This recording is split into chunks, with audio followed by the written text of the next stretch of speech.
Her hands smelled like masa and chili, and something she couldn't name anymore. Maybe hope, maybe desperation. At this point in her life, Rosa Delgado couldn't always tell the difference between the two. It was 4:47 in the morning. The apartment was dark except for the light above the stove, that warm, yellow, slightly flickering light that had been threatening to burn out for 3 months but somehow kept going. Rosa understood that light. She related to it in a way she couldn't explain to anyone because there was no one left to explain things to, not at this hour, not in this apartment, not in this life she was quietly, stubbornly, desperately trying to rebuild from the ground up. The masa was already mixed.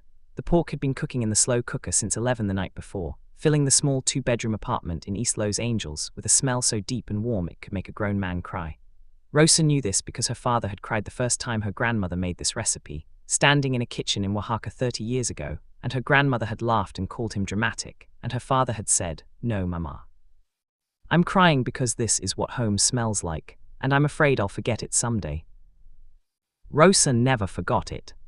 She spread the masa across the corn husks with the flat of her hand, the motion so practiced and automatic it lived in her muscles rather than her mind. 2 tablespoons of filling, fold, press, stack. Her daughter Valentina was asleep in the next room, 7 years old, small for her age, with her father's dark eyebrows and Rosa's stubbornness, though Rosa would never admit the second part out loud. Marcus, Valentina's father, Rosa's ex-husband, had been gone for 2 years. Not gone like dead, gone like disappeared. Gone like one Tuesday morning he kissed Valentina on the forehead, told Rosa he was going to pick up a shift at the warehouse, and then simply never came back. No note, no call, no dramatic scene, just absence. Just a slow, creeping realization over 48 hours that absence had become permanent, that the man she'd spent 6 years building a life with had quietly decided that life wasn't the one he wanted. She didn't cry for herself when she finally understood he wasn't coming back. She cried for Valentina, who asked every day for 2 weeks where Daddy was, and to whom Rosa gave the same careful, rehearsed answer. "Daddy needed to go somewhere for a while, baby, but you are so loved. You are so, so loved." She believed the second part completely.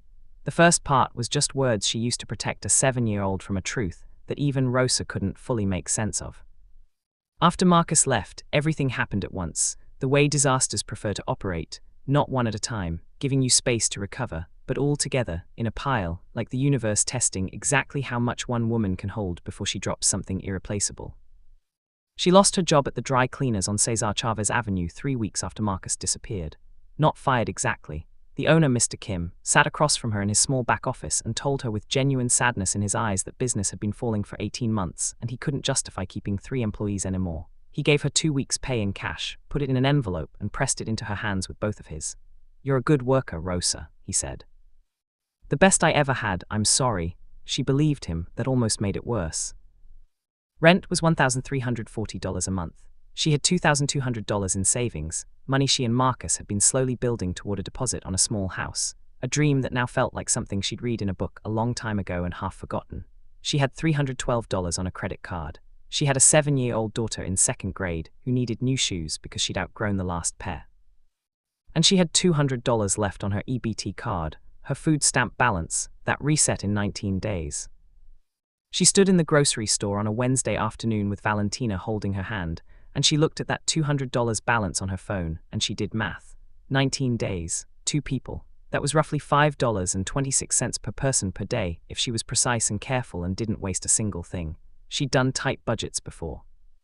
She was good at math in the way that poor people have to be, not theoretical maths, not algebra, but the immediate, survival-level arithmetic of how many days can I make this last. She loaded her cart carefully.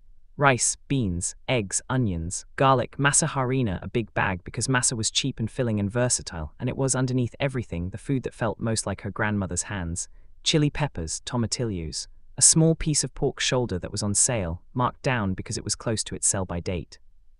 She spent $94 of the $200. She pushed the cart to the car, buckled Valentina into the back seat, and sat in the parking lot for 4 minutes without starting the engine. She wasn't crying. She was thinking. There's a difference, and Rosa had spent enough time in her life learning to choose thinking over crying that the distinction had become automatic. She was thinking about her grandmother. Her grandmother, Abuela Carmen, had run a small food operation out of her home in Oaxaca for 40 years. Not a restaurant, not a stall, just a kitchen, her hands, and the absolute unshakable certainty that food made with love and skill was worth paying for. Neighbors came, family came. Eventually strangers came, sent by neighbors who sent them by other neighbors. Abuela Carmen never advertised, she never had a sign. She just cooked and the food spoke, and people followed the sound of it back to her door. Rosa had learned to make tamales at 7 years old, standing on a step stool beside her grandmother, who guided her hands and told her that the masa has to feel a certain way, not too wet, not too dry, and that you'd know it was right not by measuring but by feeling, and that this was true of most things worth doing in life. She sat in that parking lot and thought, I know how to make tamales, I have the ingredients. I have this recipe that my grandmother carried across a lifetime and across a border and handed to me like something sacred. And then she thought the thought that scared her and excited her in equal measure, what if I sold them? She drove home, she put the groceries away. She gave Valentina dinner, rice and beans, simple, good, perfectly seasoned, and read her 2 chapters of a library book about a girl who discovers a secret garden, and kissed her goodnight and turned off the light. Then she went to the kitchen and she started cooking. She made 4 dozen tamales that first night. She worked until 2 a.m., moving through the small kitchen with quiet efficiency, the masa mixing and spreading and folding in a rhythm that felt almost like prayer. She steamed them in batches, filling the apartment with that smell, that deep, warm, ancient smell that her father had cried about in Oaxaca all those years ago. In the morning she packed them into Ziploc bags, 2 to a bag, and she walked to the corner of her block and she stood there. She had no table, no sign, no food handler's permit, no business plan, no experience selling anything. She had 48 tamales in a canvas bag, and the terrifying, exhilarating sense that she was either about to do something brave or something stupid, and sometimes those were the same thing. The first person who walked by was an older black man in a postal service uniform, heading toward his truck. He slowed when he smelled them. People always slowed when they smelled them. That was the first thing Rosa learned about her product. It marketed itself through the nose before the eyes ever got involved. What you got there? He asked. Tamales, Rosa said, $2 each, $5 for 3. He looked at her, looked at the bag. They fresh. Made them last night. He bought 3. He took 1 bite standing right there on the sidewalk and closed his eyes. Not dramatically, just briefly. The way people close their eyes when something cuts through the noise of the day and reaches them somewhere quiet. Lady, he said, opening his eyes, these are incredible. She sold out in 2 hours.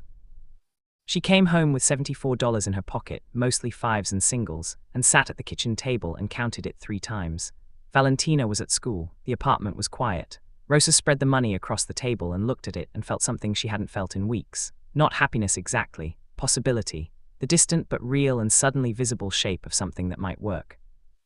She made more the next day, and the day after that. She started waking at 4 in the morning to have them ready by 7, when the neighborhood began to move, the construction workers, the delivery drivers, the nurses finishing night shifts. The early risers heading to the bus stop. She learned the rhythms of her corner. She learned who stopped and who didn't. She learned that on Fridays people were looser with their money, that on Mondays they wanted something warm and comforting, that on the days it rained she could sell just as many if she brought an umbrella and stayed. She expanded the menu slowly, carefully. Green chili and cheese for the people who didn't eat meat. A sweet tamale with raisins and cinnamon, her grandmother's recipe that she introduced on a Saturday and sold out of in 40 minutes. She started taking orders. People would stop her on the street, or knock on her apartment door, or eventually call the number she wrote in marker on a small piece of cardboard she zip-tied to a fence post at her corner. By the end of the first month, she had made $1,847. She sat with that number for a long time. It wasn't enough to live on, not fully, not with rent and utilities and everything Valentina needed, but it was real. It was money made by her hands and her grandmother's recipe and her stubborn refusal to stand still while the ground shifted beneath her.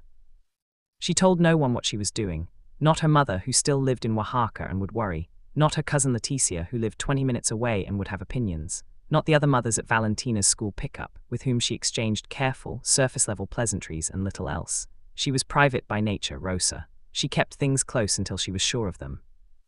But the neighborhood knew. Word moved the way it always moves in tight communities, laterally, quietly, person to person, through the network of trust that exists between people who share blocks and bus routes and the particular texture of a certain kind of American life. Someone told someone who told someone else. Her orders grew. She saved enough in the second month to buy a proper folding table, a red and white checkered tablecloth, and a hand-lettered sign she made herself on a piece of foam board. ROSA's TAMALES, made fresh daily, $2 each $345. The sign felt like a declaration. The first time she set it up, she stood back and looked at it and felt her eyes sting, which surprised her, because she had been doing so well at the thinking instead of crying thing. But there are moments that earn tears. That sign was one of them. The city found her in month 3. A health inspector, young guy, clipboard, the slightly apologetic expression of someone who doesn't love this part of his job, appeared at her corner on a Tuesday morning and explained that she needed a food handler's permit, a cottage food license, and if she was selling from a fixed location consistently, she might technically need a temporary food facility permit as well, each of which had fees and requirements and processes. She listened to all of it carefully, she asked questions, she wrote things down, she thanked him. He gave her a warning, not a fine. She could tell he was trying to be decent about it, and told her she had 30 days to get into compliance, or he'd have to shut her down. She went home and looked up every permit he'd mentioned. She filled out the applications herself, sitting at the kitchen table with Valentina doing homework across from her, both of them bent over their respective paperwork with the same focused expression. She paid the fees, $135 total, which hurt, and took the required food handler's course online in 2 evenings while Valentina slept. While she waited for the permits to process, she didn't stop working. She shifted from her street corner to her apartment window, technically indoor food preparation sold directly from her residence, which fell under different rules. She rigged a simple system. She put a small chalkboard sign in her window visible from the street, and people knocked on her door or texted her number to place orders and pick them up. It was slower, it was less visible, but she didn't stop. She never stopped. When the permits came through, she went back to her corner. She told no one about the month she'd spent pivoting. She just reappeared, table and sign and canvas bags full of fresh tamales, and her regulars came back like she'd never left, which meant they'd noticed she was gone, which meant she mattered to them, which meant more than she could quite articulate. By month 5, she was making $3,100 a month consistently. By month 6, she hired her neighbor's teenage son, Diego, to help her on weekends for $12 an hour, and she got a second folding table, and she started offering agua fresca because people had started asking about drinks. She thought for the first time, carefully and seriously, about a real location. A kitchen, a counter, walls, a door with her name on it. She began to understand that the distance between a corner and a restaurant was not measured in feet or blocks or even in money, exactly. It was measured in risk, in the willingness to bet the small, working, functional thing you've built against the possibility of something larger. She'd heard enough stories. Her cousin Leticia's husband had tried to open a taco truck, gone $40,000 into debt, and lost everything inside 18 months, to know that the graveyard of food businesses was enormous and full of people who had been talented and hardworking and had still failed. She did not want to be in that graveyard. So she learned. This was the period of Rosa's life that she would later describe, when asked about it, as the years I spent becoming a student of everything. She took a free small business development course offered through the city. She watched every video she could find about restaurant operations, food cost management, lease negotiation, health code compliance. She read library books about entrepreneurship, actual physical books, checked out from the branch 3 blocks from her apartment, carried home in her canvas bag between orders of tamales. She was not a naturally bookish person. She had finished high school but never gone to college. Money, circumstance, Marcus, life had all intervened at different moments. But she discovered in this period that she had a particular kind of intelligence that school had never quite measured, the ability to absorb practical information and immediately apply it, to see the connection between a concept learned on a Tuesday and a problem she was facing on a Wednesday. She was fast, she was organized. She had the kind of focus that comes from having no margin for error. She also had her grandmother's voice in her head, which was not a small thing. Abuela Carmen had never read a business book in her life, but she had understood, deeply and intuitively, the principles underneath the business. Know your product completely. Treat every customer like they're doing you an honor by choosing you. Never compromise on quality, not even once, because people remember the one bad experience longer than the 10 good ones. And price your work fairly, not cheaply, not greedily, but fairly, because your time and your skill are worth something real, and if you treat them like they aren't, other people will too. Rosa thought about these principles constantly. She wrote them on a note card and taped it to the inside of her kitchen cabinet door, where she'd see it every morning when she reached for the masa. The first real setback came at month 8. It came in the form of a letter from her landlord, a management company based in Glendale that she'd never met in person, had only ever communicated with through a property manager named Steve, who sent emails in clipped, businesslike sentences. The letter informed her that her lease would not be renewed at the end of its current term in 3 months, as the building had been sold to a developer and would be converted to market-rate units. She read the letter twice, set it on the table, went to the window and looked at the street for a while, the familiar corner, the fence post with the weathered wire where she'd once zip-tied her cardboard sign, the morning light falling across the sidewalk in that specific East LA way she had come to love without ever deciding to. This was the first time she cried since she'd started the business. Not for long, maybe 4 minutes. She let herself have 4 minutes, and then she picked up a pen and wrote at the top of the letter in her careful handwriting, "What do I do next?" She found a new apartment, smaller, more expensive for what she got, but with a building manager who didn't mind, or at least didn't actively prohibit small-scale food preparation for personal sales, which was all she could find in her price range. She moved in a long weekend with help from Diego and his older brother, who carried her steamer pots and her folding tables and her grandmother's slow cooker wrapped in towels like something fragile and precious, which it was. She lost 6 weeks of peak productivity in the move. She lost 3 regular customers who couldn't find her new location. She gained 2 new ones who lived in the new neighborhood and discovered her within a week, because the smell from her window at 5 in the morning travels. The food world noticed her for the first time about a year into her operation. Not the big food world, not the critics, not the magazines. The small, local, hyper-specific food world that exists in every major American city. The food bloggers, the Instagram accounts dedicated to neighborhood hidden gems, the people who spend their weekends finding the best $3 taco and the most legitimate homemade mole in a 20-mile radius. A woman named Christine Zhao, who ran a modest but respected Instagram account about LA's under-the-radar food scene, was told about Rosa by someone who had been told by someone else. Christine came on a Saturday morning in a blue Honda Civic and stood at Rosa's setup. She'd graduated to a small folding tent by now, much more professional looking, and bought 4 tamales and an agua fresca and 8 standing up, and then came back and ordered 4 more. She posted about it that evening. The caption was simple: "Found her, East LA, no restaurant, no storefront, just a woman, a folding tent, and the greatest tamale I have eaten in this city. I won't post the exact location because I don't want to overwhelm her, but DM me and I'll tell you how to find her. Her name is Rosa." Rosa woke the next morning to 340 text messages. She stood in her kitchen at 5:30 in the morning reading them with a feeling she had no prior experience of, a kind of vertigo, like the ground had tilted and she wasn't sure yet if she was falling or flying. Orders, dozens of orders, people asking when they could come, people asking if she delivered, people asking if she catered events, people asking if she had a website.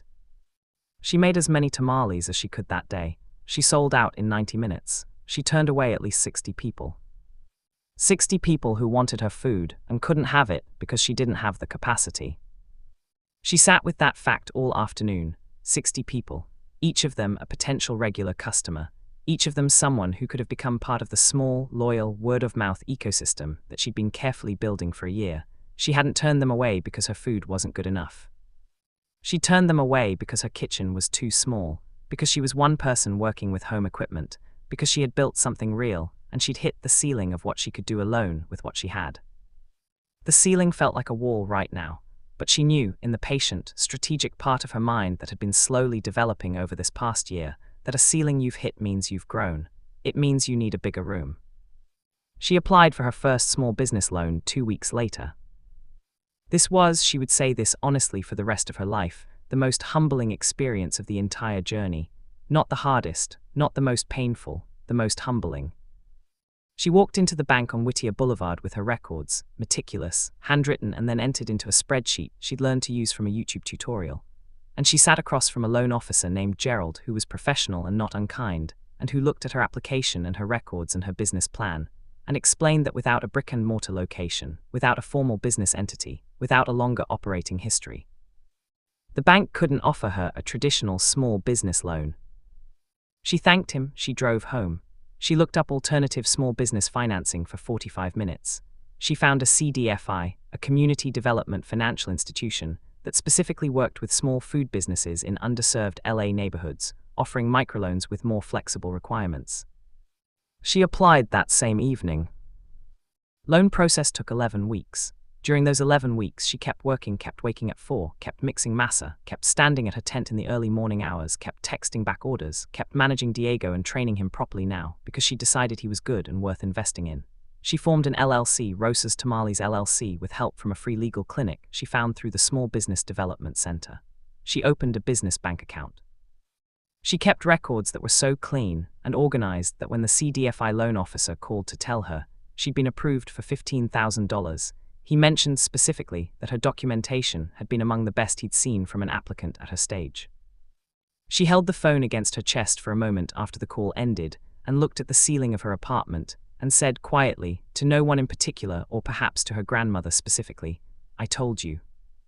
The $15,000 went toward a commercial kitchen rental, a shared-use kitchen facility in a food business incubator in Boyle Heights, where she could rent time by the hour and use professional equipment, dramatically increasing her production capacity. She bought better packaging.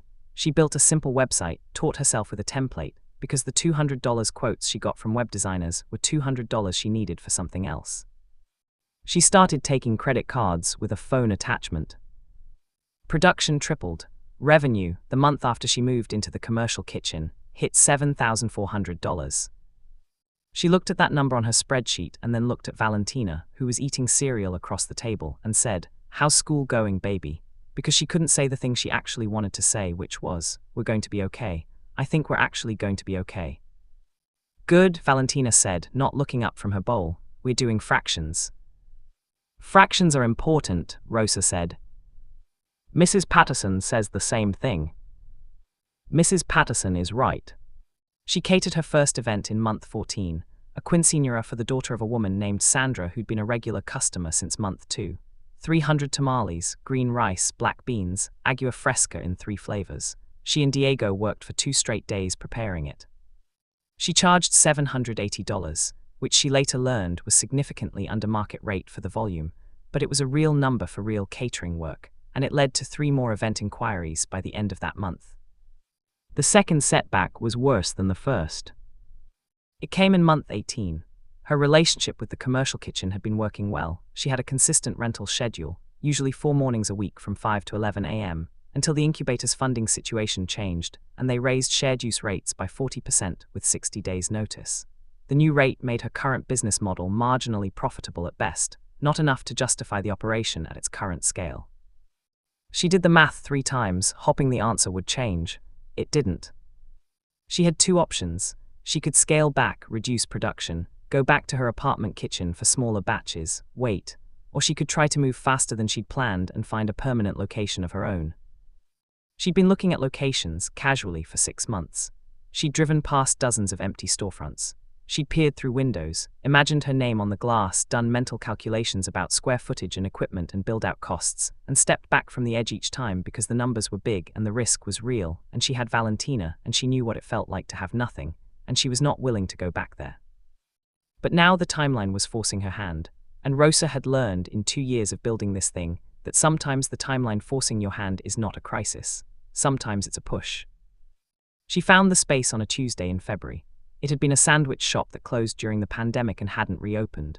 It was 680 square feet on a corner in East LA, 4 blocks from the apartment where she'd started, close enough to feel intentional, close enough that her regulars could find her, close enough that she could see, from the front window of this empty space, the fence post where she had once zip-tied a hand-lettered cardboard sign. The landlord was an older Armenian man named Mr. Haroutunian, who owned several small commercial properties in the neighborhood and who was, Rosa could tell in the first 10 minutes of their conversation, a fundamentally practical person who cared more about a reliable tenant than a slightly higher rent. She brought her financial records to that meeting. She brought her business plan, updated, cleaner, with 18 months of real revenue data. She brought 2 letters of reference from catering clients and 1 from Christine Zhao, whose Instagram post had in some ways changed everything. Mr. Haroutunian looked at her records for a long time. He asked several sharp, specific questions about her margins and her capacity and her plans for the space. She answered all of them directly, without hedging or overselling. He offered her a lease at $2,800 a month, with 2 months free at the beginning to allow for build-out. He said he'd seen too many food businesses come and go in this neighborhood, and what he was looking for was someone serious. "I'm serious," Rosa said. He looked at her the way people look at you when they're deciding something. "I can see that," he said. She signed the lease on a Thursday afternoon and drove home and sat in the parking lot of her apartment building for 7 minutes without getting out of the car. Not because she was scared, though she was scared, because she needed to feel the weight of the moment before she stepped back into the movement of everyday life. She needed to be present for it. She texted her cousin Leticia, "I got a space." Leticia called back in 45 seconds. What, where, when, what do you need? Why didn't you tell me you were doing this? Rosa, OHMY God. Rosa laughed, the first full, unguarded, surprised laugh she could remember in months. I'm telling you now, she said. The build-out took 3 months and was, by most measures, a disaster that was also somehow a success. Contractors who didn't show, equipment that arrived damaged, a plumbing inspection that revealed the previous tenant had made unauthorized modifications that needed to be corrected before she could get her health permit. A week lost to a permit hold that no one could clearly explain and that resolved itself without explanation. Money draining steadily from her operating account, each withdrawal tracked in her spreadsheet with the careful, tight-lipped precision of someone who has learned that the alternative to precision is panic. Leticia came every weekend with her husband and her 2 boys, and they painted walls, assembled shelving, cleaned tile, moved equipment, and filled Rosa's small space with the kind of noise and chaos and love that had been missing from her solo operator life for 2 years. Diego, now 18 and talking seriously about culinary school, came after his own shifts and helped install the new prep tables she'd bought secondhand from a restaurant closing in Pasadena. Rosa's mother flew up from Oaxaca for 2 weeks when the opening was close. Rosa Delgado was 63 years old and had not been on a plane in 11 years, and spent the first hour after landing sitting very still in the arrivals terminal with her eyes closed, which her daughter respected without comment. But she recovered quickly, and for the next 2 weeks she was in Rosa's kitchen every day, the real kitchen now, the one with the commercial range and the professional steamers and the prep area where everything had its place, teaching Rosa variations on the family recipes that Rosa hadn't learned yet, things Abuela Carmen had made on specific occasions, for specific people, for specific reasons. This one, Elena said, showing Rosa a tamale with a particular seasoning Rosa didn't recognize. Your grandmother made this the day your father got his first job in the city. She made 50 of them and gave them to the neighbors for free. Why? Because joy, Elena said simply, should be shared or it gets smaller. Rosa wrote that down. She put it on the note card inside the cabinet door, underneath her grandmother's other principles. Rosa's opened on a Thursday morning in October, 2 years and 4 months after Rosa had stood on a street corner with 48 tamales, and no plan except not to stop. She'd spent a week before the opening unable to sleep past 3 a.m., not from anxiety exactly, or not only from anxiety, but from the way the mind works when it's standing at the edge of something it has been moving toward for a very long time. The body knows before the calendar does that something large is approaching. She opened the door at 7 a.m. and stood on the threshold and looked at the street, the street she'd worked on and loved and been challenged by, and then she stepped back inside and looked at her space. The small dining counter along the window, the 4 tables, just 4, she kept it intentional and manageable. The hand-lettered menu on the wall behind the counter, designed by a young artist from the neighborhood who Rosa had paid fairly, because Abuela Carmen had said to price your work fairly, and that applied to other people's work too. The smell, masa and chili and slow-cooked meat and cinnamon, already filling the room, already doing the marketing, already saying, come in, you're home. Valentina, now 9 years old, stood beside her mother and reached up and took her hand without being asked. It smells like you're cooking, Valentina said. That's because it is my cooking. And Abuela Carmen's. Rosa looked down at her daughter. Yes, she said, and Abuela Carmen's. The line formed outside before 8. By 10:30 they were sold out of the red pork tamales. By noon they had turned away a table for the first time. Diego worked the prep area with the efficiency of someone who'd been training for this for months, which he had. Rosa worked the counter and the customer-facing side with a calm and warmth that surprised even her. She'd worried she would be overwhelmed, would forget things, would collapse under the weight of execution, but something settled in her on that first morning that she hadn't expected.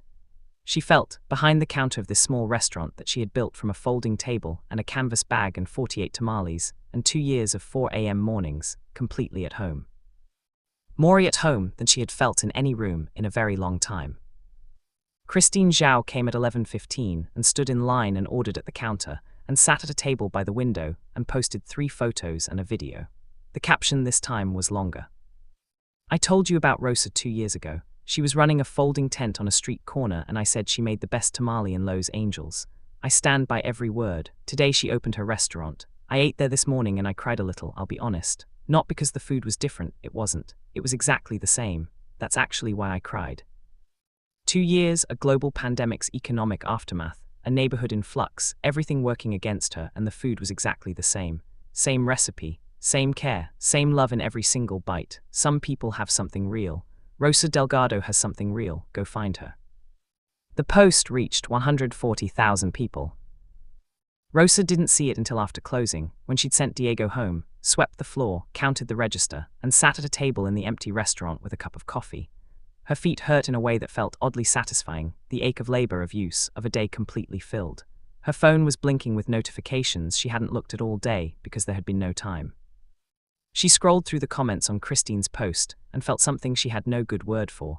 Not pride exactly, something bigger and quieter than pride. The feeling of looking at a thing you made and understanding, fully, what it cost and what it meant. Someone had commented, "This is what America is supposed to look like." Rosa read that comment twice. She wasn't sure she agreed completely. She'd seen enough of America up close to know it was more complicated than any single story, but she understood what the person meant. They meant, a woman with nothing but skill and will and love for something old and true, building something new and real. They meant, this should be possible. They meant, this is worth celebrating. She finished her coffee, she rinsed the cup, she turned off the lights. In the doorway, she paused and looked back at her dark restaurant, the counter, the tables, the menu on the wall, the window where tomorrow morning she'd set up again, do it all again, keep going. She thought about her grandmother standing on a step stool at 7 years old, guiding her small hands through masa. She thought about the fence post 4 blocks away. She thought about the morning she'd stood in a grocery store parking lot doing math on $200, trying to find a way to make something last. She thought about Valentina taking her hand this morning in the doorway and saying, "It smells like you're cooking." She locked the door from the outside. She stood on the sidewalk for a moment in the October night air, the smell of the city around her, the particular mix of exhaust and jasmine and distant cooking, and something harder to name, the smell of people living close together, of a neighborhood that has seen everything and is still here. Then she walked home. 4 blocks, the same blocks she'd walked for 2 years. Past the fence post, she didn't look at it. But she knew it was there. Past the bus stop where 3 of her first regular customers had once caught their morning buses with tamales in their hands. Past the apartment building where this had all begun in a small kitchen at 4 in the morning, with a flickering light over the stove and a decision, not a plan, just a decision, to not stand still while the ground moved. She opened her apartment door quietly because Valentina was asleep. She went to the kitchen. The light above the stove was still flickering, still threatening to burn out, still somehow going. She stood under it for a moment and smiled. Then she went to bed. Not 3 years from that night, Rosa's tamales would be profiled in the Los Angeles Times food section, in a piece headlined, "The Woman at the Window," how a $200 food stamp balance built one of East LA's most beloved restaurants. She would be invited to speak at a small business administration event in downtown Los Angeles, where she would stand at a podium in front of 400 people and feel her mouth go dry for exactly 5 seconds before she thought of her grandmother and started speaking. She would eventually open a second location in Boyle Heights, hire 14 full-time employees, several of them single mothers from the neighborhood, which was not a coincidence, and launch a weekend cooking class for local kids that she called simply Abuela's Kitchen. She would be asked many times in many interviews what her secret was, what the key to her success had been. People expected her to say something about food, about recipes, about market timing, about luck. She always said the same thing. "My grandmother told me that you'd know the massa was right not by measuring but by feeling," she would say, and that this was true of most things worth doing in life. I didn't know what she meant when I was 7 years old. I know exactly what she meant now. And then she'd pause because she was not naturally a person who gave speeches, and she'd look at whoever was asking the question and say the thing that mattered most, the thing underneath everything else. You don't need much to start. You need to know one thing really well. You need to be willing to feel your way through what you don't know, and you need to not stop. That's all it is. It sounds simple because it is simple. Simple is not the same as easy, but I promise you, it is possible. The massa has to feel a certain way, not too wet, not too dry. You'll know it's right not by measuring, but by feeling. And this is true of most things worth doing in life.